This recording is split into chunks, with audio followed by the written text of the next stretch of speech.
Assalamu alaikum. Welcome to the first program of 2022, whatever you did over the holiday period. Hope you had a good time. And from me and the whole team here at British Muslim TV, wish you and your families a very happy new year. We pray that Allah subhanahu wa ta'ala blesses the year that come with happiness, with health and with joy. As you know, it's just after 8:30 here in the United Kingdom. We're live from the studios of British Muslim TV here in Wakefield with this week's live editions of Questions with me, Mohammed, Shafiq. We're broadcasting Sky Channel 752 and across social media at British Muslim TV. Wherever you are joining us, a very warm welcome. Now, we want you to comment on the big stories we are covering tonight. You can call us now on 01924 231 083 or messages on the WhatsApp number, which is on the screen now. Or if you're watching on Facebook, post your comments in the chat box and we'll read some of them out on air shortly. Now, in tonight's programme, for the first hour, we head to Glasgow to talk to the businessman who set up a petition around the Nationality and Borders Bill, which is currently going through the House of Lords. Will it really bring a two-tier citizenship, or is this scaremongering on the part of campaigners? We'll then finish off in Manchester with broadcast and campaigner Shanaz Saddique as we look at the views and needs of overseas Pakistanis and whether the Pakistani government is meeting those needs. So we want to hear from you tonight. You can call us now on 01924 231 083 or messages on British Muslim TV across social media. Alternatively, you can send us a WhatsApp message. Yes, the number is on your screen. The questions we're considering tonight. How worried are you about the Nationality and Borders Bill? Do you feel the government is making stripping citizenship of black, Asian, minority ethnic people more easier? And what are the needs? What are your needs, should I say, as overseas Pakistanis? If you are Pakistani, please share your thoughts on 01924 231 083, messages on WhatsApp or post on social media, and we'll read some of your comments and questions throughout the programme. Now, let's get started on the first story. The Nationality and Borders Bill is causing much debate and discussion amongst minority communities here in the United Kingdom. The bill makes it a criminal offence to arrive in the UK without permission, with a maximum sentence of up to 4 years. The bill lets the UK send asylum seekers to a safe third country and can allow for offshore processing centres overseas instead of considering their asylum claims here in the UK. The Home Secretary Priti Patel introduced a provision that would allow the government to strip people of their British citizenship without notice, which was passed in the House of Commons and is now in the House of Lords and on second reading. It is this one provision that is causing huge anger in the minority communities about the creation of a two-tier citizenship. The government has argued that the provisions are directed at the most serious and heinous cases, like when someone goes and fights for terrorist groups like ISIS or Al-Qaeda. Kashif Iqbal is a businessman based in Glasgow in Scotland and was so concerned by the bill, he set up a petition which has now had hundreds of thousands of signatures. Over the next hour, we'll focus on the bill and answer any questions that you might have. I'm pleased to say Kashif Iqbal is live on British Muslim TV from Glasgow in Scotland. Dear brother, assalamu alaikum and a very warm welcome to the programme. Walaikum salam. Thank you so much. Thank you so much for joining us. Firstly, tell us a bit about yourself. Yeah, as you mentioned, I've got a few businesses that I manage in Glasgow, the male grooming industry.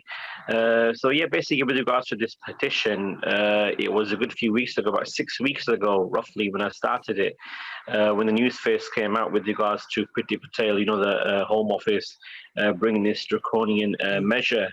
So I thought obviously no one had started a petition at the time and something needed to be done about it. So I started the petition and within a few weeks, you know, again, well over 100,000 signatures and it currently stands at 160,000 plus signatures. Yeah, it's amazing. It's amazing. Just before we get into the details of the petition, let's just talk a bit about how are you coping during this pandemic? How's the family? Yeah, alhamdulillah, fine. Obviously, the pandemic isn't ideal for anyone. It's quite difficult with regards to, you know, businesses, as you probably know, especially SMEs, small and medium-sized enterprises. They're suffering significantly because whenever, you know, we've been open, within a few months, we've had to shut down again through no fault of our own. Obviously, the pandemic has forced many businesses to close early. And especially a lot of pubs and restaurants are suffering more so than any other businesses. Well, alhamdulillah, I mean, on the whole, we're coping fine, just like everyone else. You know, you give each other support and you just carry on. Yeah, you keep going. And particularly in Scotland, there is some additional restrictions which don't apply here in England. which Nicola Sturgeon, the First Minister, has said that it's going to continue for a while yet. I mean, that difference is obviously something which concerns local businesses as well. Yes, definitely. That's a good point you made. Obviously, Nicola Sturgeon decided to have further restrictions in Scotland for reasons, obviously, which we know. Trying to bring the coronavirus rates down.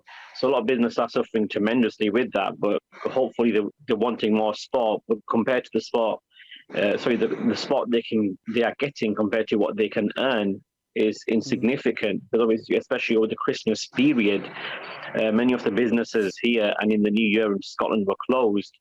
And a lot of the people travelled actually, funny enough, down to England because there were no restrictions there, I believe, over the New Year's. So it's not an ideal situation for the whole country, but I think especially given the restrictions, the extra restrictions facing Scottish businesses and Scottish individuals is definitely problematic. And I think they're here to stay till Easter. I was reading up that today. But inshallah, who knows, hopefully things get better and these restrictions can be lifted sooner. Yeah, inshallah, we're praying that it gets better for everybody, not just here in the UK, but around the world.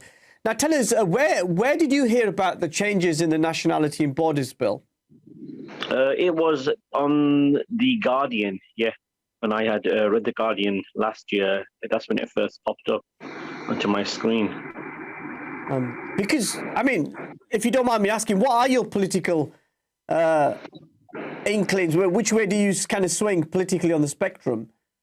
How do you mean? So are you left wing? Are you right wing? I don't know. Or are you none of them? Or are you just an ordinary businessman who is concerned about this? Yeah, correct. The latter is correct. Actually, I don't really, defer either to obviously not the right, but neither to the left, because I think, personally, in my opinion, there's not much options at the moment. The way things are going with politics, and people have lost a lot of trust in politics. But I think with regards to this specific issue with the National Borders Bill, this is why I raised this issue, because it was more this issue as opposed to other issues that are affecting me. Yeah, because in a sense, if you look at the restrictions that have been brought in to strip somebody of citizenship, that was actually introduced in 2006 under a Labour government. And it's obviously been strengthened by Priti Patel. And so you felt the need to kind of research this, understand it, and then you did a petition. You're right. One thing to remember, Shafiq, yes, it was brought by Labour when you mentioned 2006, but under Theresa May's, Conservative government, it was specifically strengthened further. Now, initially, when it was brought in, the bill was there designed to prevent, so-called terrorist individuals from doing certain things, which obviously makes sense. But now the bill is very broad. It's, divorced from its original meaning for which it was created. Now, for example, if someone commits a crime, the bill does not specify, terrorism or anything. It's very broad, and any definition can fit there. For example, it says if your behavior is not conducive to the public good. How do you define that? That doesn't categorically say if a person commits an act of terrorism, they will be stripped from their citizenship. In fact, from my knowledge, there were some individuals of a Pakistani background with regards to the grooming gangs whose nationality was revoked under this legislation. So the problem is, going forward, a lot of people can have their citizenship revoked, and the government doesn't have to give them notice, because that's in the clause 9 of the Nationality and Borders Bill, where it says, if we cannot get in contact with you, we will just send a letter to your last address. And funny enough, they have done that many times. There's been over 100 individuals whose nationality has, British citizenship has been revoked over the last 5 years. But sorry, Kashif, just to give you what the government would say was this is in the most serious of cases to do with some of the most heinous crimes that one can commit, i.e. terrorism or joining a terrorist organisation like ISIS and Daesh. See, the irony of it is what they're doing is creating a two-tier citizenship. Let's say, there's many people in this country that are non-Pakistani, non-Asian, right? And they have committed some heinous, very serious crimes as well, like murder, rape, pedophilia, you name it, grooming. Why is it that a different law, a different tier of law applies to them? But if you're Asian or Muslim specifically, if you look at this, the Nationality and Borders Bill, is specifically targeted I'd say, an overwhelming, if not all, majority Muslim Asian population. Now, if they do a certain crime which is, deemed so bad, why not try them according to the British judicial system, which we are part and parcel of? Because obviously, you're residing in this country, you're told that you're a British citizen, and why doesn't it treat you within that law? So I think the government is contradicting itself, because it appears to be scared of trying these individuals, which it wants to revoke their citizenship within their own country, because it was so confident within their own law. Why does it not try them? Yeah, and they've not been able to answer that. Yeah, we're in a couple of minutes just before the break. So just briefly, what in your view do you think the bill wants to achieve? I think basically the aim is to instill a level of fear, if I'm honest, in the British Muslim, Asian ethnic, black minority ethnic community, that if you do, under the Conservative government, this has been strengthened, as we mentioned, that if you do certain things which we deem are very serious, that you should know in the back of your mind that you've got a second-class citizenship. And that's not me saying it, that's the government proving it. And that's over, more than 100 people whose citizenship has been revoked. We've not been told what reason it was revoked for. We've just been told it's serious. Have they proven that in a court of law? No. So I think we're heading on very dangerous territory at the moment. And if this is not challenged, who knows how many people could lose their citizenship? You think that's a real fear? I think a lot of, I've spoken to a lot of elders. Now, you've probably heard this as well. Many times our elders used to, say to us, there'll come a time and they will kick you out of this country. And we, as the youngsters, I'm 39, I used to laugh at that and say, that will never happen. But to be honest with you now, a lot of people, even the youngsters, saying, well, the way the politics in this country are going, that seems to be a possible reality, right? If you look at it, there is a second-class citizenship. We're fearful that if we commit Kashif, can I just coming to our break? We're about 20 seconds away from the break, but just stay there. I know you're going to stay with us. We've got the honour of having you, if I may say so, until 9:30 this evening. So thank you so much for joining us. We will take a very quick break, and then we'll come back after these very important messages, continue the important conversation on the government's Nationality and Borders Bill, which is going through the House of Lords. Join us on the other side of this.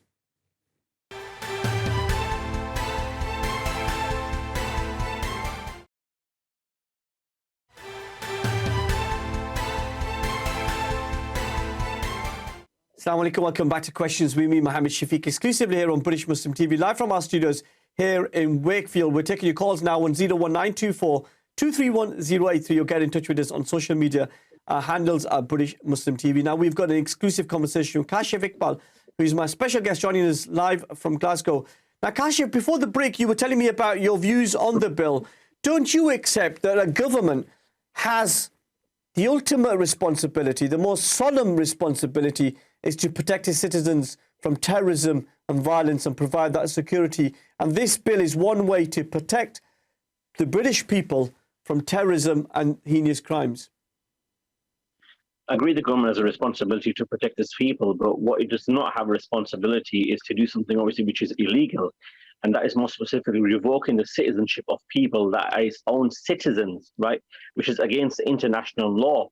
For example, even the United Nations General Secretary said, and even the United States, its closest ally to Britain, does not support making people, revoking the citizenship, even in the most heinous of crimes. The irony is, once there was an individual from Iran many years ago who had fled Iran and who was basically claiming asylum in the UK. They said at that time that they're going to do the honourable thing and grant him basically citizenship of this country. But now the irony is they're doing that which they claim that other countries should not be doing. So I think it's highly problematic. This is not a way to solve a serious issue of terrorism, because terrorism isn't just going to go away by revoking people's citizenship. It's just kicking the can further down the road, in my opinion. Now, as I said, the ability to take away citizenship has always been there in legislation, but it was strengthened in 2006 by the former Labour government, and as you referred to earlier, strengthened by Theresa May. Doesn't this just make matters more clearer for people, that if you go out and join a terrorist organisation like ISIS, as evil as they are, don't expect the British, government to leave your citizenship in place.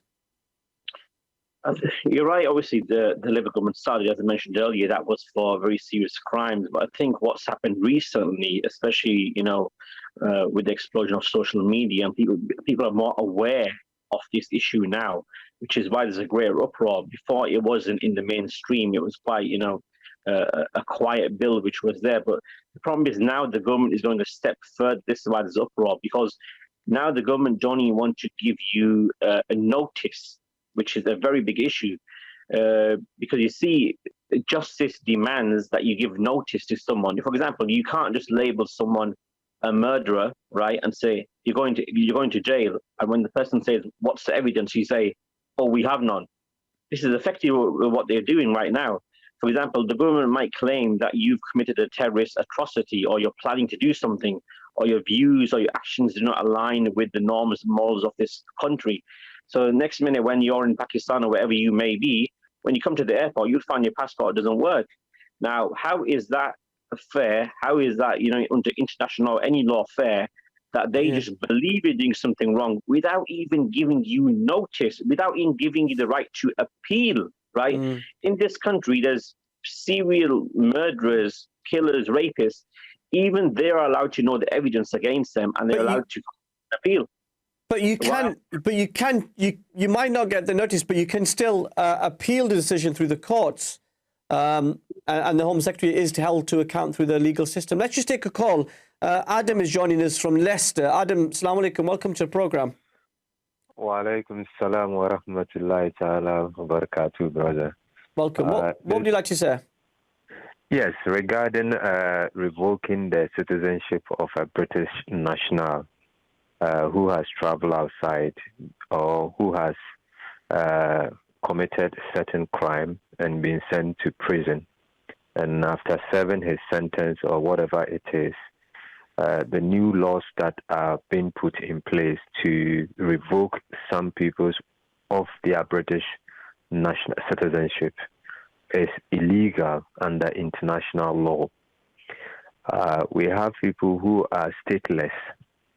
So you tell me, if I am a stateless and I come to Britain to have children or a child, and per certain reason the child committed any crime, not as much as terrorism or become a traitor in a foreign land, which of course betrays the fundamental principles of British national. That one is different. But to commit any other crime like drug or anything that will send him to prison, and after serving the sentence, you revoke his nationality and send him to a country that the person hasn't ever been there before, doesn't have any close relationship there, doesn't even understand the culture, doesn't know anything about those countries. Under international law, this is criminal. Yeah, so we'll be talking. Sorry, brother Ahmed, we were going to be talking about that just after the break, but yeah, you make some valid points there. Thank you so much for joining us. Adam there from Leicester expressing his concerns around this as well. Kashif, Lord Simon Woolley, many people might know him. He was he's part of Operation Black Vote, but he was also part of the Theresa May's government as the race audit report chair of that committee. He's claimed that this will make citizenship a two-tier system. Would you agree with that? And what are the consequences of that two-tier system? I agree with that, yes. I mean, you can see already people are fearful in the Muslim community, in the Asian community, even amongst the Sikh community. People are fearful because this doesn't just impact Muslims. It's not a solely Muslim issue. It's a predominantly black, minority ethnic BME issue. Now, the reason this will become a two-tier system is because when people believe, and the government has actually acted upon this, and it stripped people's citizenship away based on crimes that they've not informed anyone, right? Then people will be fearful that, am I next? That is the issue. That's one of the MPs, Imran Hussain, said in the House of Parliament when he was asking Boris Johnson, he goes, when is my turn, basically? When are you going to strip me of my citizenship? And the government doesn't have an answer to this. To be honest with you, I think it's also encouraged to prevent migration into the country. in a very, not so nice way. Because if anyone's thinking of coming into the country, they'll be fearful, thinking, hang on, if I eventually gain citizenship, what if I commit a crime or I'm in a problem that is not of my doing? And then I lose my British citizenship. So I think it's designed to instill fear, to be honest with you. There is no the logical reason I can think of why the government would do this. It just doesn't make sense. Now, what would you say that the majority of the public support this legislation because they want strong action against terrorists and tackling illegal immigration to this country? See, I speak to a lot of people, in my business from all walks of life. And when I started of the petition, I told them what the petition was about, specifically, obviously, Clause 9. The petition itself, the bill itself is quite large. Clause 9, and when I told them that the government basically wants the ability to strip British citizens of their citizenship, predominantly, Asian Muslim background, they were shocked. And they all agreed with me, overwhelmingly. They said, why should you or why should anyone who's a British citizen be treated any differently than to someone who's, a white individual in this country? So I think if the majority of population learned what the government was doing, and if they read the small print, I think there would be massive uproar. Because most of the people, to be honest with you, are quite just and moral, and they want the same justice for you as they would want for themselves. And what do you think, what impact will this have for people from our communities? You talked about the Black, Asian, minority, ethnic. It's not uniquely a Muslim thing, but it would affect many communities. What impact do you think this will have on people who find themselves in that situation? You mean who find themselves of their citizenship being revoked? Yeah. Yeah, to be honest with you, I think there's very little they can do, because what you mentioned earlier, you said that you can appeal to the Home Secretary, but Shafiq, I think that's very unlikely. Because imagine you're in a situation where you've just been told that your citizenship has been revoked. How can you appeal if you're outside the country and you don't have access to the British judicial system? Now, as one point I want to mention quickly, in 2018, there were a handful of Bengali British citizens in this country who had their citizenship revoked by the Home Secretary. Now, they appealed at that time, and the appeal was successful, because the judge at that time, he basically said that when the Home Office revoked the citizenship of these Bengali individuals, they acted illegally and made them stateless. So what the Home Office has done, obviously, over the years, it's gone and, very sneakily strengthened the bill to fit its own narrative. So now they've obviously added in the clause that we don't need to give you notice. This is exactly where the problem lies. Because if you're abroad, and this is when they, majority of the time revoke your citizenship, you can't act. Whereas if you're in the country, it's going to be hard for them to take you away. They can't just put you in a flight and dump you somewhere, because that would obviously create headlines in this country, and you probably have grounds for appeal because you're within the country and you would have access to the justice system. It's very difficult once you're abroad and you're not a British citizen. How can you even say you want justice within that system when they don't recognize you? But you can still appeal to the Special Immigration Appeals Panel, can you not? I believe you can, but I think that's what Shazida Begum is trying to do now. But has she had any success? No. Yeah. And what are chances? I think very remote, slim to none. Yeah. Okay. We've probably got a couple of minutes before the break. Let me ask you one more question now. Amnesty International and a number of other human rights organizations are saying that this provision, this Clause 9, is racist. What would you say to that? I think it's problematic now, highly problematic, and it gives the connotations of racism because it appears to be targeting certain individuals. You mentioned the Asian community, and from amongst the Asian community, obviously you have the Sikh community as well, you have the Hindu, you have the Muslim, but I think predominantly from amongst these subsets, it's majority targeting the Muslim. And again, if you look at the stats, you'll find, if not all, the overwhelming majority of people whose citizenship has been revoked is Muslim. Now, given in the past 20 years since 9/11, the way the hostilities have been going throughout the world, Europe and America towards Muslim, then it's no surprise that Reprieve and Amnesty International say that this is racist. And I think a lot of people will sort of incline towards that. But it's in the government's court. The ball is in the government's court to prove otherwise. They need to, change this bill immediately. and we signed it and make sure that it's fair for all people. Okay, I know you're going to stay with us. We're going to talk a bit more about those impact and the petition and what you want to do after this. As that bill is now going through the House of Lords, it's on second reading, which means once it's past second reading, it then goes to consider the amendments. So House of Lords will have an opportunity to put amendments forward. We'll talk about that, practically what you can do, and if you could get some more information, and we'll take more of your calls on 01924 231 083. If you want to share your thoughts and concerns about this particular bill, we'll take a quick break. I know Kashif is staying with us. Join us on the other side of these very important messages. Assalamu alaikum.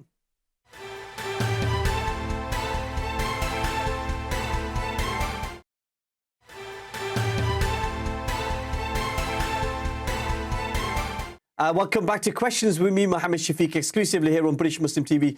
We're coming to you live from our studios here in sunny Wakefield. Well, it's not really sunny, but you know what I mean. Anyway, we're taking your calls now on 01924 231 083. You can get in touch with us on social media. British Muslim TV is our handle. We're having a very important conversation with Kashif Iqbal, who's my special guest joining us from Glasgow. Now, Kashif, again, the lines are open, so if you want to ask any questions, any comments, any concerns, please do get in touch. There are so many second, third, fourth, fifth generation of Black, Asian, minority ethnic citizens in this country who could be potentially affected by this clause. Yeah, you're right. I think that's the problem here, and this is why there's a massive uproar, because where do you draw the line? Where does this end? And going back earlier what I said, because the bill is so broad and it's not specific in its wording, it doesn't mention terrorist activity. It just mentions if your values do not align, if your behavior is not conducive, or if we deem you're a threat. I mean, how that could be anything. That could be, I'm sorry to say, but because it's not specific, that could be a speeding offense. That could be you involved in altercation, you know, where normally you may receive just a small sentences, maybe unsuspended sentences, or even a small custodial sentence. That is nothing compared to what may happen if this bill is actually, you know, gains royal assent and becomes law. And if, you know, going down further down the line, someone commits a crime, they could well and truly lose their citizenship, because again, they could quote that your behavior is not conducive to this, but by then it'll be too late. Because this is why people need to act now. Now, potentially somebody could be expelled to a country where their parents or grandparents or great-grandparents are from, even though they may never have been to that country. That's quite serious, isn't it?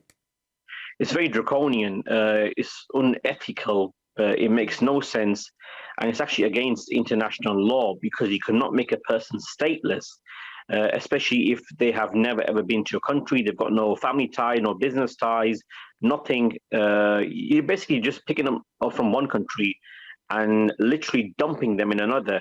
I mean, let's look at it this way. If the shoe was on the other foot, how would the UK feel if India or Brazil or China, or let's say any other country, I'm just giving examples of these countries, were to say when their residents from India or Brazil or wherever they're from come to the UK, that their citizenship was revoked because they don't want them, the criminals. Would the UK like that? Would the UK like criminals from another country literally just dumped here? I mean, what are we able to do with them? Similarly, why would other countries want us here? So why would other countries want us just lumbered there?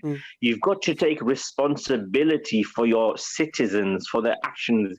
If someone does something wrong, you cannot, you know, just say, oh, we disown you. It's a bit like a family, you know, disowning someone just because they've done something wrong. Adults take ownership. Now, states need to take ownership and responsibility of the actions of the citizens. And those potential countries would have to agree to let that person in.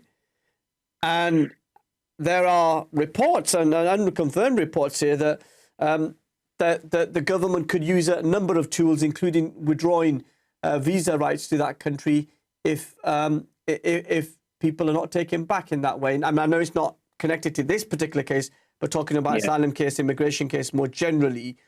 But that country would have to give in. Shamima Begum, for example, and her case, which is ongoing at the moment, the Bangladeshi government has said, no way, we don't want her. She's not Bangladeshi, and we don't want her.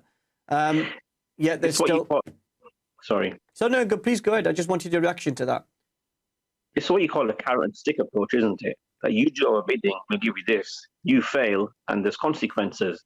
And because obviously these countries have still some clout and economic leeway against certain countries that are not as well off, then the countries sometimes, where they want to deport these individuals, they're like, okay, well, we're forced to agree to you because the consequences economically or politically would be too dire for them to take.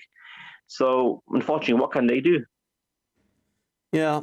Now, in essence, do you think, the government have said that this will only be reserved for the most serious of crimes like terrorism, like joining ISIS, and doesn't that provide you the reassurance that this won't happen? It won't be widespread as you claim? There's two things here, Shafiq. First of all, if the government is claiming that this is for the most heinous crimes, this should be in black and white. It should say categorically in the bill that this bill is reserved for people who commit terrorist crimes, or where we can convict you in a British court of law, without a shadow of a doubt that you were planning a certain crime, right, under the Terrorism Act. But the second question is this: should this bill even exist, right? Let's say even if someone did commit terrorism, again, going back to what I said earlier, why do they not trust the British judicial system? Do they not trust their own law? The law can deal with terrorism and every other crime. Why are they targeting minority ethnic community this way when they commit certain crimes that don't fit the narrative? Yeah, and now the Home Office has said tonight to us that the British citizenship is a privilege. Okay, let's take a call and then we'll come back to that. Let's take the sister from Scotland. Assalamu alaikum, sister. Assalamu alaikum. Walaikum salam. Welcome. How are you? Yeah, fine, alhamdulillah. Because I tuned in and I had some thoughts as well, so I was just thought I'd give a viewpoint. I just wanted to make it clear that terrorism is bad enough, and anybody that practices it is bad, because it's end of the day it's not a healthy mind to have. So it is disgusting, and I don't like it. But I also think human rights has to come into it, where you can't just tarnish and say throw them somewhere, like the brother was saying, Qasim. You can't just throw them anywhere, because it comes back down to Australia time, where they used to, back in the days, they used to throw people in Australia because they were criminals. But that's like going back in those times. And see also when the Europe law as well, that's gone as well, before people had another decision to appeal, which was Europe, but now that's gone as well. So I just think this is wrong, and they're going in the wrong way about it. It could be education, it could be helping the person why they like that rather than doing that. I think that's wrong. Anyway, thank you. Thank you so much, sister there from Scotland. Let me put that question to you, where the Home Office has said British citizenship is a privilege, not a right. What would you say in reaction to that? It's a great soundbite, Shafiq, right? It sings good to the masses. But the reality is, citizenship of any country, it's a privilege and a right.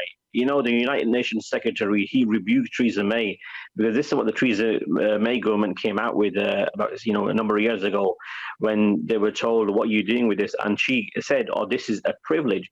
It's not just a privilege. It's more of a right than a privilege. By privilege, I mean, it's obviously nice to have, but more so when you're born in a country, you automatically gain, according to international law, the right of the country, which is why many people go to the West just to give birth or to live there so they can have kids there, because they know they will automatically inherit the citizenship. The government really doesn't have a leg to stand on, to be honest. That's why it's coming out with great words like it's a privilege, not a right, or if you commit this crime, you will revoke it. They really don't have an argument against it. Yeah, and we're very much focusing on the impact on Black, Asian, minority ethnic communities, but there's also additional sanctions being put in place for asylum seekers, so that if they cross the channel, they could be arrested and prosecuted and put in prison for 4 years and then deported. That's right. As I mentioned, the bill is quite broad, but more specifically, I focus on Clause 9, which was, the main part of the topic, but I have a little bit of knowledge with regards to asylum seekers. You're right, the bill has a number of provisions, several provisions, and one of them is it basically aims to make it very difficult, life hard on asylum seekers, as if it's not hard enough already, to basically even enter into the country. And I think if you assist people even as you would before by helping them, you could probably end up with a criminal record. So this is one way the government is trying to limit what I mentioned earlier, migration into this country in a number of ways. To be honest, the bill is problematic, pretty much all of it. But there's certain parts of it, as you mentioned, with the asylum issue, and I mentioned with regards to Clause 9, that are more problematic than the rest, which has caused this huge uproar. Yeah, and so the Law Society, again, which is the Society for Lawyers and Legal in this country, has also said they oppose it on 3 grounds. That it's incompatible with international law, it damages access to justice, but also that it has an impact on the role of lawyers in immigration cases. Because potentially, according to the Law Society, immigration lawyers could be prosecuted and put behind bars for helping people who've crossed Channel. I wasn't aware of that. Then news to me, but I think we've touched on some of those points which you mentioned. Definitely, it does make it difficult for people, and this touches on to what you said about appealing. Because again, how can you appeal if you're outside the country, and if you're not even recognised any longer as a British citizen? Yes, highly problematic. Yeah, but let's take Shamima Begum, for example. She's outside the country. Citizenship was revoked by Sajid Javid, the former Home Secretary, who's now the Health Secretary. But she's still, through her family here in the UK, able to challenge that decision through the legal system, and it's going through the courts as we speak. The thing is, she's a more famous example. So obviously, they want to fight as much as they can because she has family that are resident within this country. And I think anyone in that situation would do the same thing. And obviously, because her case is very popular, that's why it's getting such huge traction. Yeah. So the point I make is that there are other examples as well. They're not as famous as her particular case, where people have used the legal system and have had decisions overturned. So that added protection of the judges and the legal system is there to protect these individuals. Yeah, again, I think it comes down to if you have the ability to appeal. That's what it really comes down to. But I think the government have done such a, from their perspective, a good job of tightening the screws, if you may, on this bill, that they're making it almost impossible for you to appeal as well. Because see, if your citizenship is revoked, the chances are you will already be out of the country when it happens. You won't be in the country because a few cases it's been known that when people have left, then it's been revoked. It's as if the government was actively monitoring these people. That as soon as they leave, we're going to take this step because it knows they can't really do much when they're abroad. Why is this campaign so important for you? Because it affects potentially myself, many other Asians. Even the future generations. So I've always been passionate about issues that matter. From a young age, I've worked in masjids. So I'm always been passionate from a young age. And when I saw that there was not a petition or any action on this issue, I thought obviously it's time to do something rather than just, talking about it. Why not act? Yeah. So I decided to, take the leap and do the petition. And mashallah, it's getting, I hope, somewhere now at the moment. Indeed, and we're going to talk after the break more about that petition and how people can get involved in this particular campaign. And we'll have the reaction from the government as well. The Home Office has given us a statement tonight. We'll read some of that as well. Join us on the other side of this very important message, and then we'll be back. Assalamu alaikum.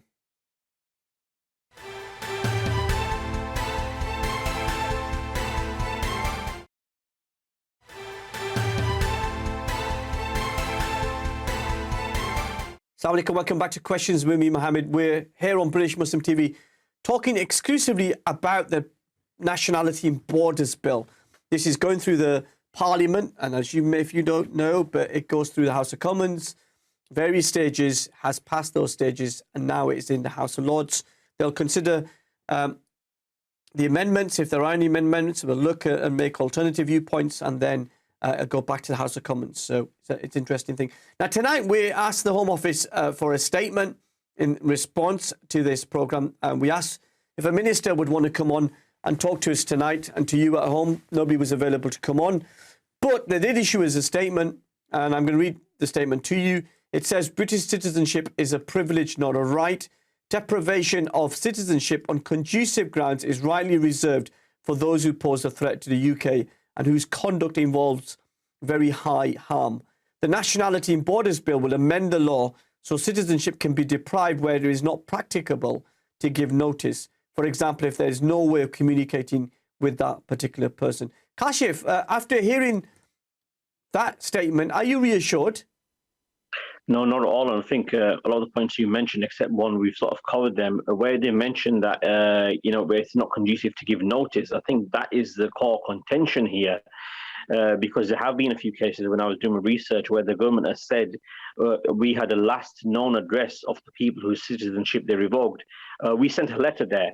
I'm sorry, but when you decide to revoke someone's citizenship and change their life for the rest of their life, that is not good enough to say we sent a letter and we couldn't get hold of someone. I mean, what efforts do they make to try to make sure they can contact you?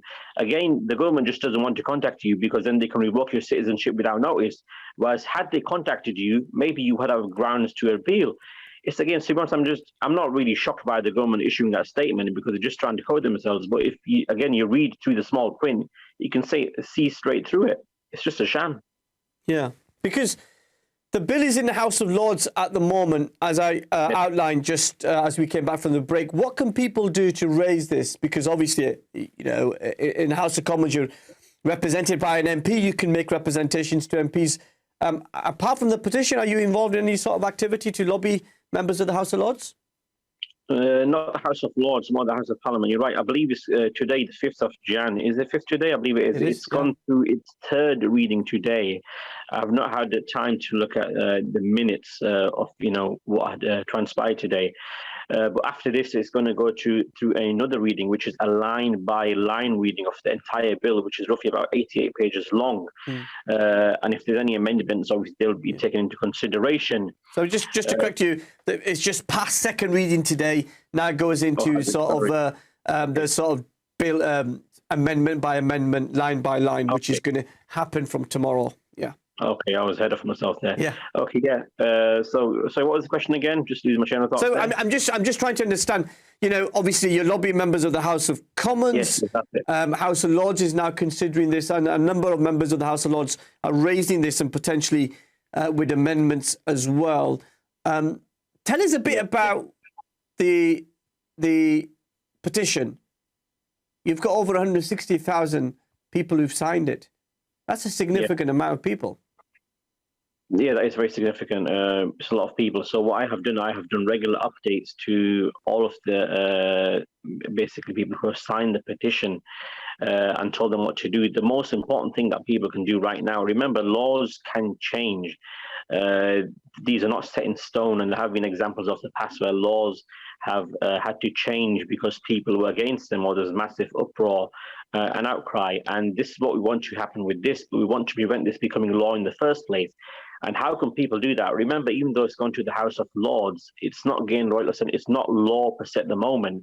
So if we all make noise, and the House of Lords, the members of the House of Lords realize that, hang on, this bill is hugely not popular for these reasons, then they have that right to, kick it back down to the House of Commons and say, what, put in these amendments, this isn't right, Clause 9 isn't right, this thing on the asylum issue isn't right. But that will only happen if people speak up and make their voices heard. That's why it's so important. That's why I started the petition, to create awareness, and I've done so many updates on it. I've gone on different media channels and the Scotsman newspaper as well. And that's why my MP, Steve Bonner from North Lanarkshire, he's very actively being, looking into this in the House of Commons. And I'm actually due to speak to him in a few days to see what is the next step we can do. Because, obviously, once the legislation's passed, you then have to see how it's applied by the government and what recourse there is in terms of the judicial system. And what response that is. Did you do this on the House of Commons petition, or was that on change.org? It was on change.org. Because the point is, if you did it on the House of Commons, you would have got a formal response from the government. But because you did it on change, there's nothing to kind of force the government to respond to your petition. See, if you read the small print, even on the Parliament website, which you're talking about, the official government website, in the small print, they still say that they reserve the right should not reply to you, even if you reach 10,000, 100,000. Again, it's a bit of a problem because obviously you're trying to make a democracy wide and accessible to all. I don't see why the government can't reply to something. They should have enough respect. If 160,000 people plus have said, hang on, there's an issue with this bill, then they should have the decency and the morality to reply to that, regardless of whether it's on parliament.org or change.org. That shouldn't make a difference. Why is it that they will only answer a bill if it's through the parliament website? I mean, someone, after I did this petition, did do a petition on the parliament website, which was asking specifically for Clause 9 to be removed. I'm not sure whether he's under response yet at the moment from the government. Now, Home Office officials who I spoke to, in the last 24 hours have said that those people who've obtained citizenship by fraud or involved in terrorism, war crimes or dangerous activities, including organised crime, could have their citizenship taken away. They add that there would have to be exceptional reasons as to why the government cannot notify them, citing as an example a war zone. What would you say? So what was the last bit you said? I didn't quite catch it. Sorry, it says they add that there would have to be an exceptional reasons as to why the government cannot notify them. For example, if they're in a war zone, and that's why they can't get in touch with them. Yeah, again, it's problematic that the way the government has gone by doing this. I don't think, to be honest, all these people that they decide to revoke their citizenship have been in war zone. If the government is honest about its claim, why doesn't it be open and publish the names of the people, whose citizenship it has revoked? I'm actually in the process of doing that at the moment. I'm trying to obtain, through the Freedom of Information Act, to see if the Home Office have wrote to them to see if they will release the names of the people whose citizenship has been revoked. And that would be interesting to see the outcome, to see whether there is some truth to their claims. I just want to give you one more call. This is Stephen Farry, who's the Alliance MP in Northern Ireland, and he says the new powers to strip someone of their citizenship as one aspect, one such aspect. Government ministers have sought to rationalise this by applying it to the only most extreme of circumstances. He says, however, once the powers are in place, the checks and balances are very weak, and in future this could have significant implications for those people with dual British and Irish citizenship in terms of Northern Ireland. But you could be also of Pakistani, dual citizenship, or Indian, or, I don't know, Australia, whichever other country that you might come from. This is what we were saying earlier. You're right. I think... So it's the checks and balances that you're concerned about.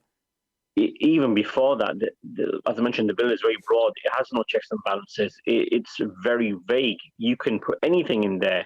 You could even argue that someone's had a minor fight and their behaviour is not conducive to, the morals and behaviour of what you expect of citizens in the UK. Who knows what else they can usher in this bill once it passes, because that will be easier for the government to do, because they're having very little, resistance at the moment in the House of Commons. But I think, the individual who mentioned that is right. People will, to be honest, realise, hope it doesn't happen, but if you look at the statistics, in the last few years, more people have had their citizenship revoked than under any other time. And I think as time goes on, once people start realising that more and more people's nationality is being revoked for petty little things, which right now a lot of people might think, oh, it's not possible, it's only reserved for the most serious crimes. But then you wait till it happens, because there is no checks and balances, in this. Then what are they going to do? That is the issue. Yeah, and obviously there is a legal aspect to this. Once the law is passed and is given royal assent by the Queen, it then has to be applied. The law has to be applied by the courts, and there's review processes in terms of that. It's a long journey for you. Is it just once it's passed that you kind of move on with your life, or is this something that you're committed to? No, I thought about this quite deep, actually. It's something I'm committed to, because I didn't want to do this and just, have halfway a fight. I'm going to try to do this as much as I can to the best of my ability. And I think, obviously, it's not a one-man band here. It's getting as much people of influence, people of power, people where they can make decisions and make this case known, a bit like yourself, on this channel today. And thank you for obviously having me. This will be creating a lot of awareness, and that is what I aim to do, because I know this is not a small battle. It will take time, because obviously this is the government at the end of the day, and they try and protect themselves as much as they can. But once the people wake up, and if they make their voice heard, then to be honest, there's not much the government can do if the people really do speak up, because laws in the past have changed, and hopefully this one can be, re-signed as well. But we're in it for a long haul. How can people find out more about your campaign and your petition, please? If they just go to Google and type in my name, as you've got on the screen, Kashif Iqbal petition, it comes up number one in Google on change.org, or even if they go to change.org, the website itself, they will see it amongst top petitions. Pretty Patel's picture is there. It's quite high up. And what they can do to get involved is, the best thing is to write to the MP, because obviously the MPs and House of Lords, they know one another, and the MP is the best person to get in touch, because once, my MP, for example, Steve Bonner, he mentioned that on the back of my petition, he had many people writing to him with regards to this petition. So get in touch, sign the petition, but get in touch with your local MP. Take a part in the democratic process is what everyone wants to see. Thank you so much, Kashif. Time flies, but I think that's been really useful, and I hope people at home have found that useful as well. Thank you so much for joining us there, Kashif Iqbal, who put together that petition on change.org, joining us live there from Glasgow. We've sadly reached the end of our time together. Wish you well, sir. Thank you so much. We're going to take a break. After the break, we head to Manchester to talk with broadcast and campaigner Shanaz Saddique as we reflect on overseas Pakistanis, the government of Pakistan, and how to make life easier and better for overseas Pakistanis. Join us on the other side of these very important messages. Assalamu alaikum wa rahmatullahi wa barakatuh.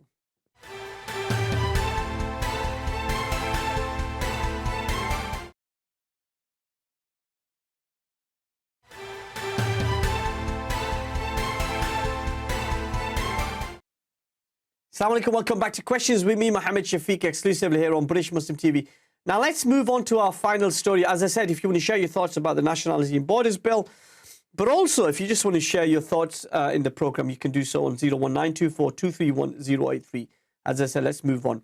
According to the Ministry of Overseas Pakistanis, there's an estimated 8.9 million overseas Pakistanis around the world, and 1.2 million of them live here in the United Kingdom.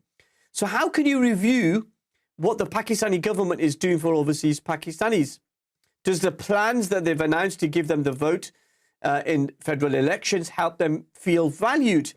And what can they look forward to in the coming months and years? Shanaz Saddique is a broadcast and activist, and she's got close links to ruling Pakistan Tehreek-e-Insaf party of the Prime Minister Imran Khan. She's a close confidant of him. And I'm pleased to say she joins us live from Manchester. Shanaz, assalamu alaikum, and a very warm welcome to the programme. Walaikum salam, Shafiq. It's wonderful to be on the programme, and a special Assalamu alaikum and a Happy New Year to all the viewers watching this programme. Yeah, it's great. It's been a long time since we've been together on a TV programme, so I'm really excited to have this conversation. Tell us, first of all, because you're well connected, not just at a governmental level with Pakistan, but amongst overseas Pakistanis here in the UK, what are the needs of overseas Pakistanis? In terms of the needs of Pakistanis, obviously Pakistanis, I think one of the main issues is the fact that is recognition of what their issues are. And I think what PTI has done, in particular, Imran Khan has done with his vision of Pakistan is to not just recognize the fact that overseas Pakistanis, and you just mentioned, you do mention, I'm going to read out some stats to you because quite rightly, Shafiq, you said around 9 million when we talk about overseas diaspora, and that equates to around 4% of the population of Pakistan. So it's significant in that sense, and we'll go on to voting rights. Recognition of what the challenges are for overseas Pakistanis, and I think in particular over the last decade or so, what that means to be an overseas Pakistani, wherever you are in the world, whether it be the United Kingdom, whether it be in Saudi Arabia, whether it be in the States or anywhere else, and to have a positive relationship with the government of Pakistan and that particular country. So here we're talking about the United Kingdom, to have what we call a positive relationship.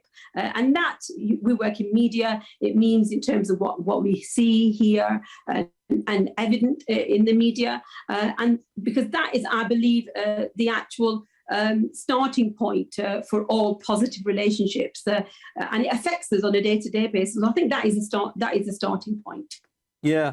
And what do you make of, because Pakistan's been around for 75 years or plus, what do you make of the regular governments like the Pakistan People's Party or Nawaz Sharif's PML, Noon, or the military government's record when it comes to the concerns of overseas Pakistanis over the years? I really don't think that they got it. I really think that they were happy with the dollars and the pounds coming in. But when it came to actual recognition of what the needs are, what we need to do, how we can support them, how we can encourage them, how they can make us feel home when we go back home. You and I, Shafiq, know, I think both of us have recently been to Pakistan. Now, when we do go to Pakistan, I think previously we were seen as just foreigners returning, and we spent our money there. But when it came to actually understanding us, what our needs are, the fact that we come from a very different culture, we speak a different language, people really didn't understand us. And I think the fact that Hans has spent a lot of time outside of Pakistan during his cricket and everything else that he did, he really does understand, and he has support. He has the support of overseas Pakistanis when it comes to the work that needs to be done. So I mean, I'm biased. Obviously, I'm biased. I've been with Pakistan Saddique staff for more than 19 years. So I'm probably not the best person to ask you about previous governments. But yeah, but I'm not necessarily looking at the party political aspect to it. I'm just looking at the fact that you connected, you're from the community, you talk to people on a regular basis. The issues that people are concerned about. I'll give you the best example. Sure. I mean, one of the biggest challenges that people often face is when they have a problem. And when they have a problem, so let's say, for example, they've got a problem with land, they've got a problem with investment, they've got a problem with, let's say, their passport or anything else. It's when we're traveling, when there's a problem arises. So Digital Pakistan is the vision of Imran Khan. He wants to see that the services that are out there, whether it become Nadra in terms of the automation of the power of attorney, is a good example of recently of what's happened with Pakistan Tehreek government. They want to make things easier, accessible. The services that we need, they want so that we can do them from the comfort of our homes. Today I'm talking to you. I'm not in the studio. I'm in the comfort of my own home. They want to be able to make sure that people are able to avail those services at a click of a button. The portals, Shafiq, there were portals before. I'm sure previous governments had portals before, but did they work? And the answer is no. They weren't. The administration wasn't behind it. But the technology wasn't as good as it is today. Sorry? The technology isn't as good as it is today. Maybe 10 years ago. I don't think it's about just technology. I mean, computers and apps and digital in terms of platforms have been around for a long time, Shafiq. You and I both know that. But it's how you use them and when you use them well. When you have a team of people are up to date to understand the benefits of IT, then it can really work.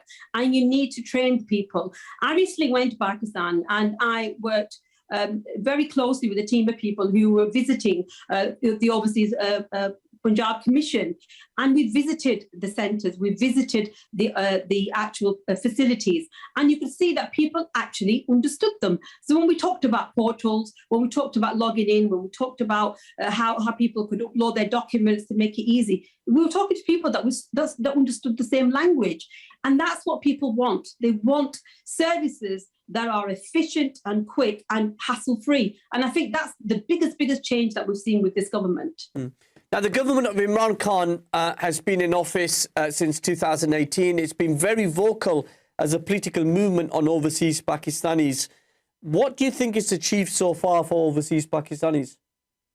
I think a number of things. I've just given you some examples now in terms of the automation of the power of attorney, digital services. If you look at making, only a few months ago, I think it was not just here, but across the world, it was recognised that ease of business with Pakistan, investment opportunities, the portals are an example how people can find out about services. Overseas Pakistanis play an integral role in Pakistan, and I think the overseas voting right is another example of the recognition of their role to play. It's about changing and shaping the future of Pakistan. We are dual nationals, Shafiq. We're not just overseas Pakistanis. We hold that dual national card with pride, and we want to make sure that we help to change the future of Pakistan, and we want to make sure that it's a place where our future generations will go back, not just to their ancestral homes, but also play a role when it comes to investing in Pakistan. And I think what this government has done is done it in the true sense. It's put together initiatives that enable people to do that. And we've got lots of, I think I could go on and on about those examples. But I think in particular, the fact that ease of business is not just what Imran Khan says, it's not just one government says, but I think the world has recognised the fact that this man means business, and he wants to make sure that the investment and the revenue that comes in from overseas Pakistanis is put to good use. Now, the vote for overseas Pakistanis is something which all political parties have always said that they support and were going to introduce, and nobody ever did it. Your party, PTI, not only introduced this in Parliament, they voted on it a few months ago. It's now passed. It's in legislation. How significant a moment is this? Well, first of all, Shafiq, I don't quite agree with the fact that all parties wanted this. It is quite interesting. Well, based on what they say, this is something based on what they said. I think they were perhaps making the right noises, but in true fact. And I think the fact that when it went back to Parliament and when they looked at the bill and then in fact it was then voted upon, it shows that things are happening. It's interesting, Shafiq, that we've had two previous prime ministers who've actually been dual nationals. And if you look at Shaukat Aziz and Moin Qureshi, in fact, were dual citizens, and they became prime ministers. So it's quite interesting that it's not something that's only come about because PTI want it, and in fact, if they're going to actually benefit from that vote. 4% of the population is estimated are overseas Pakistanis, and a significant number of those, as you quite rightly said, are from the United Kingdom. Yes, that bill has been passed, and what we hope very quickly before the next elections is the fact that what needs to happen in terms of making it safe, making it just. Because would they put in place? Just quick question on that before we go to the break. Would they then have overseas Pakistanis representation in the National Assembly based on which part of the world you live in, or would overseas Pakistanis be voting in their village or town or tehsil in Pakistan? How is it going to work, do you think? These things, I think, are still yet to be determined. These things are definitely yet to be determined. In fact, I was talking to Senator Saiful Niazi about this, and also Senator Faisal Javed about this, and what they were saying that there still needs to be work that needs to be done, and they're working very closely with NADRA and other agencies to make sure that things are put into place. The idea is to make sure that the voting opportunity is there. It's to ensure that those people that wish to vote that can do. It's estimated, Shafiq, that around between 30 to 50% of the overseas diaspora do vote and will vote, and all parties will benefit from this. This is not just an initiative that will. Yeah, but the majority of the people would support PTI. So it's an electoral. I would sincerely hope so. But the opportunity there, Shafiq, is not for just Pakistan Tehreek Insaf. It's for all parties. And a significant majority of those people, when we talk about Pakistan, are from the Punjab area. And it's important to recognise that that is the heart of most of the sort of political challenges that we have. So it's important to recognise that all parties will benefit. And I sincerely hope that Pakistan Tehreek Insaf will be the party that they vote for. Now, we're going to talk a bit more about the record of Imran Khan and his government, particularly at the moment where inflation is massively on the up, prices is on the up, And Imran Khan, who used to be in opposition and have his slogans, is now in power and doesn't seem to want to do much about that. We'll talk in further details with our special guest, Shanaz Saddique, joining us live from Manchester. We talked a bit about foreign investment. The president of Pakistan, Arif Alawi, saying that foreign direct investment is the future and he wants overseas Pakistanis not just to vote, but to actually invest in the country. We'll talk about that as well. We take our final break of the program. Where does the time go? Join us on the other side of these very important messages. I'll be back very shortly. Assalamu alaikum wa rahmatullahi wa barakatuh.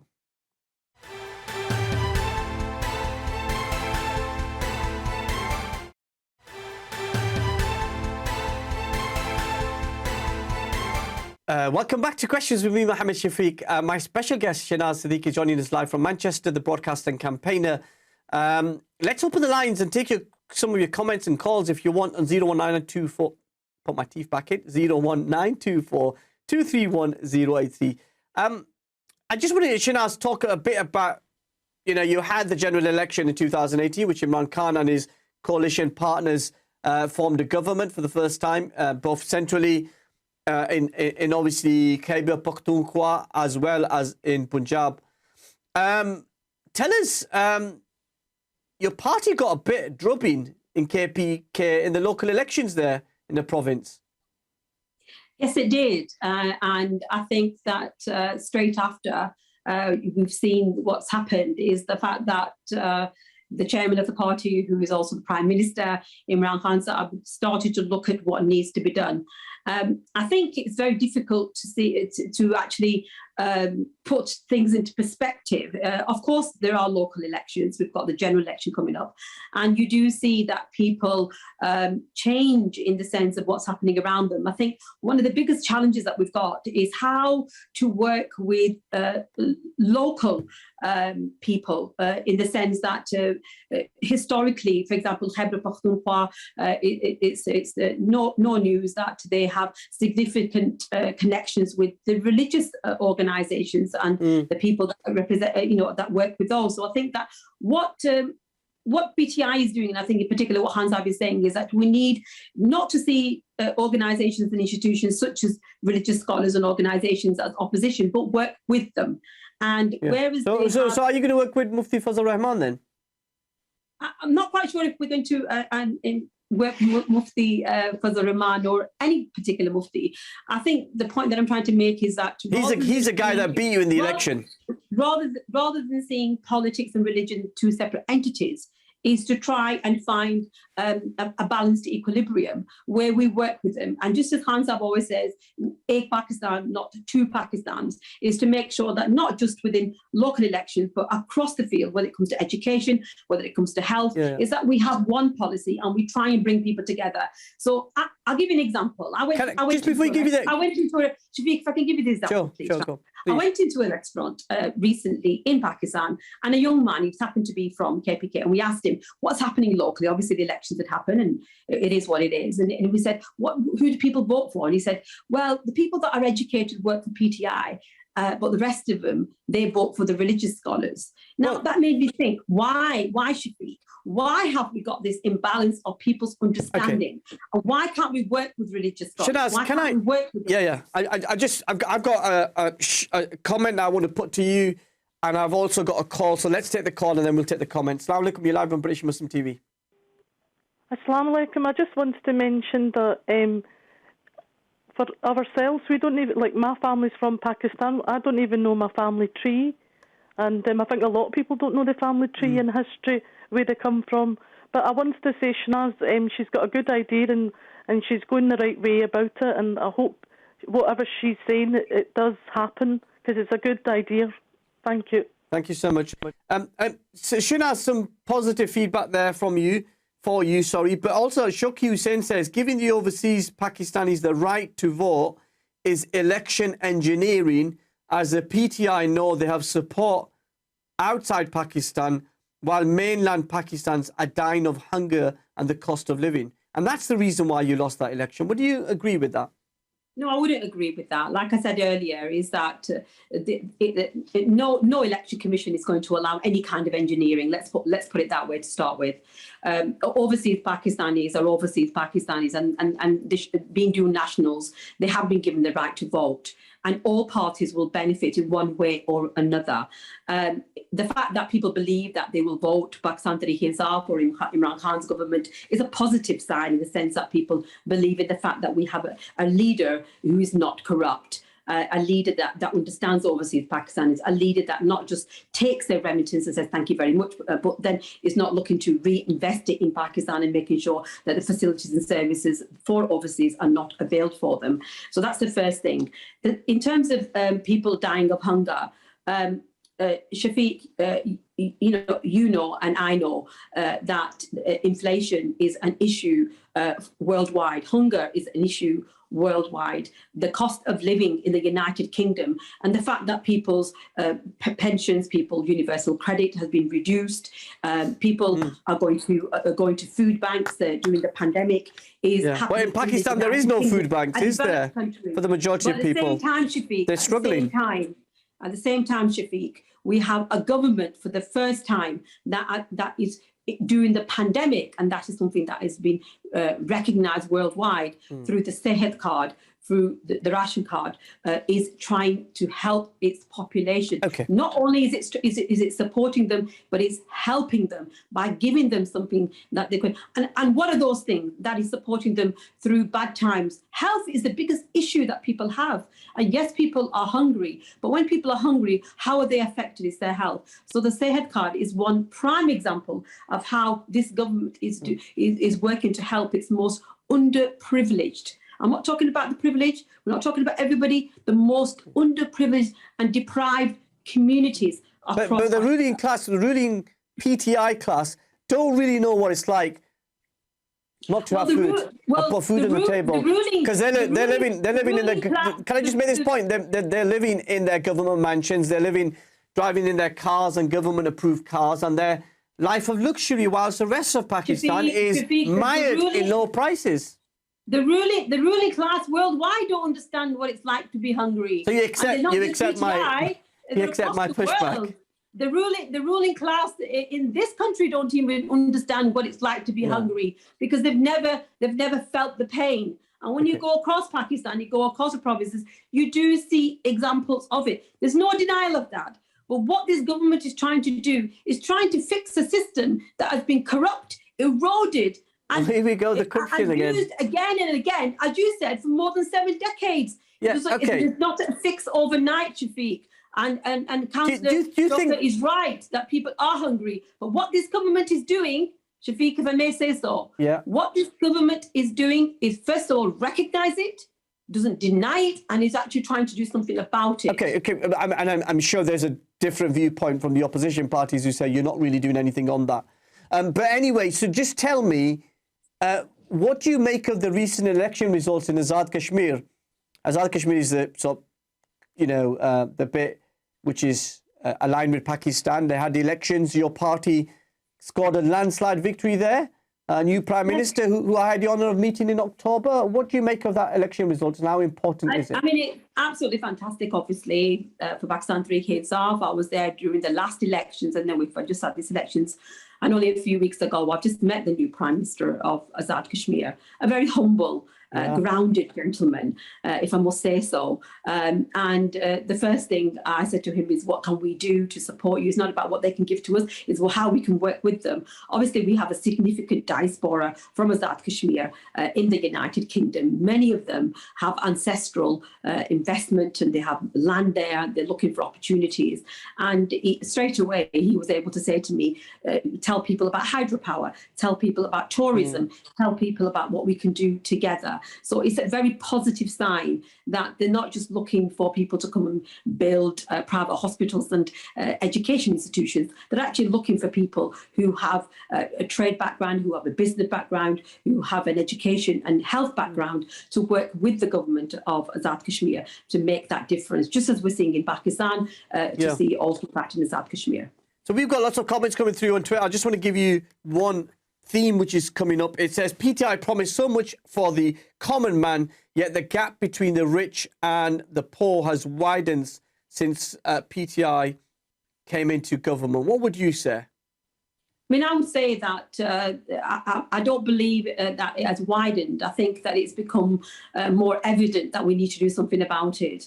Many of the stats and the figures that we had previously when it came to the demographics, when it comes to deprivation, the underprivileged classes, the minorities, the women, the children, disadvantaged, many of those stats were almost hidden from the public. It's now open and transparent. And I think what this government is doing is actually tackling it head on, whether that be in Pakistan or whether that be in Azad Kashmir. Okay. They do not hide from the facts. And each of their, in terms of their ministries, they have a task to do. And I think it's a very difficult task to do.